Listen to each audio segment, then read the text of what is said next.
Maupay nga oras sa aton nga tanan mga kasangkayan. For today's video, makadilani kami pagsag kapag bisitan amon do nga sitio Palaono and Cariagon. Nga amon main purpose is to inform everyone, especially aton mga nangukoy nga mga constituents nga din aton do nga set. Mahiunong inihan mga tipaarabot ngan inabot nga mga programan aton gobyerno. Nga ginuungaran aton nasasakupan nga mulupyo, especially sering ko pa kanina aton mga tao nga nangukoy nga din aton upland community. Yes, habang harayo pa dun amon wakaton, syempre I would like to shout out first to Madam Juliana Altamirano Adamas, the Executive Secretary of Madam Ality of Canabel Esterno Samar. Thank you so much always, Madam, at sa mga blessings na paparating pa. And of course, to Ate Maria Susi Kalutan, the Overseas Filipino Worker. Mag-iingat ka lagi dyan, Ate. More power, and thank you so much always for watching. So medyo harani na kami nga sa Palaono and Cariagon. Anyway, nagpapasalamat itong previous nga det presenting nga barangay administration ng mga concerned agencies nga nag-allocate hin fund for road extension nga din amon FMR from barangay putong sa sitio Cariagon and Palaono. But at last, nakamaihan nga panahon in God's will, sana matangpos na.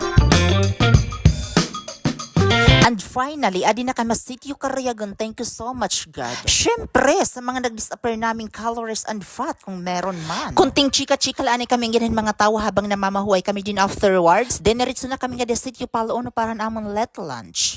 Pangaraon hayo nga tanan nga da, mga salamat for hitting the reaction button, loving comments, and viewing this video. God bless us and more power.